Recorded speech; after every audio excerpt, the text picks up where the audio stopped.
জন্মাষ্টমীর দিন বাড়িতে বানিয়ে নিতে পারেন এরকম তালের সপ্তপরি পিঠা। শ্রীকৃষ্ণ মহাপ্রভুর ভোগে আপনারা কিন্তু এরকম তালের সপ্তপরি পিঠা দিতেই পারেন। তালের লুচি, তালের বড়া, তার সঙ্গে তালের সপ্তপরি পিঠা। নমস্কার বন্ধুরা, অল টাইম রান্না চ্যানেলে আপনাদের স্বাগত জানাই। তো রেসিপিটি কিভাবে করেছি চলুন সেটাই এখন দেখাই। প্রথমে নিলাম 2 কাপ ময়দা, তার উপর দিয়ে দিলাম তালের পাল্প। তালের পাল্পটা ভালো করে দেওয়ার পর একদম যেমন আমরা তালের লুচি করি ঠিক তেমনভাবেই কিন্তু করতে হবে। ময়দাটাকে ভালো করে মাখাতে হবে। সামান্য একটু সাদা তেলও এর মধ্যে অ্যাড করে দিলাম। দেওয়ার পর ভালো করে এটি মাখতে হবে। দেখুন কি সুন্দর একটা আমি ডো রেডি করে ফেলেছি।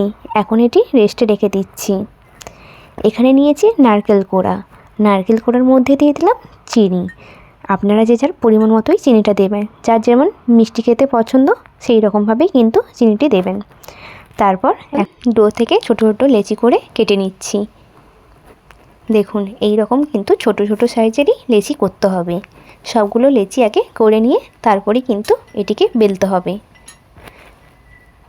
দেখুন সবগুলি কিন্তু আমার লেচি করা হয়ে গেছে। এবারে এগুলিকে ছোট ছোট করে বেলে নিতে হবে। লুচির থেকে একটু ছোট সাইজেই কিন্তু এটি বেলতে হবে।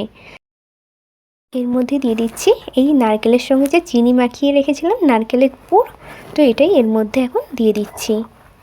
মাঝ বরাবরই কিন্তু এটি দিতে হবে। তারপর একটার মুখ থেকে আরেকটা মুখ কিন্তু এরকম টেনে নিয়ে ভালো করে হাত দিয়ে চিপে দিতে হবে, যাতে পুর ভাজার সময় বেরিয়ে না যায়। দেখুন একটার মুখের সঙ্গে একটা মুখ ভালো করে চিপকে দিয়ে আবারও কিন্তু ভালো করে মুড়ে দিলাম। তারপরে হাত দিয়ে ভালো করে চিপকে দিলাম। একটি কাঁটা চামচের সাহায্যে আমি এখানে কোনো একটা শেপ দেওয়ার চেষ্টা করছি। আপনারা চাইলে যে যার ইচ্ছে মতো কিন্তু শেপ দিতে পারেন। দেখুন একটা কিন্তু রেডি করে ফেলেছি। এরকম কিন্তু সবগুলোই প্রায় রেডি করে ফেলছি। চলুন আর একটা মোড়া কিন্তু আপনাদের দেখিয়ে দিচ্ছি। একটার মুখ দিয়ে আর একটা মুখে ভালো করে এরকম চিপকে দিয়ে আঙুল দিয়ে ভালো করে দুটোর মুখ কিন্তু এরকম চিপে চিপে দিতে হবে। দেখুন যেমন আমি করছি ঠিক তেমনভাবেই করতে হবে, না হলে কিন্তু বেরিয়ে যাওয়ার চান্স থাকতে পারে। এরপর কাঁটা চামচের সাহায্যে আমি এখানে একটা সুন্দর শেপ দেওয়ার চেষ্টা করছি। আপনারা যে যার ইচ্ছে মতোই কিন্তু শেপটা দেবেন। দেখুন এইভাবে কিন্তু আমি সবগুলোই প্রায় রেডি করে ফেলেছি। আর কত সুন্দর দেখতেও লেগেছে। এবারে চলুন এগুলোকে ভেজে নেওয়ার পালা। গ্যাসে কড়াই বসিয়ে দিয়েছি আর দিয়ে দিলাম সাদা তেল।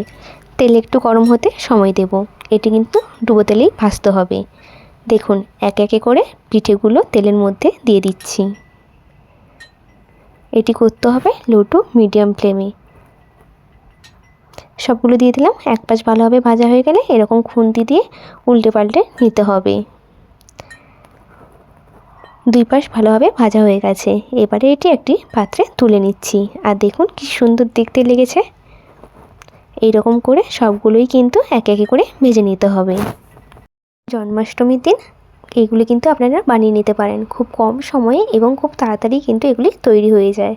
আর এগুলি কিন্তু খেতেও বেশ ভালোই লাগে, আর ঠাকুরের ভোগে দিলে দেখতেও বেশ ভালোই লাগবে।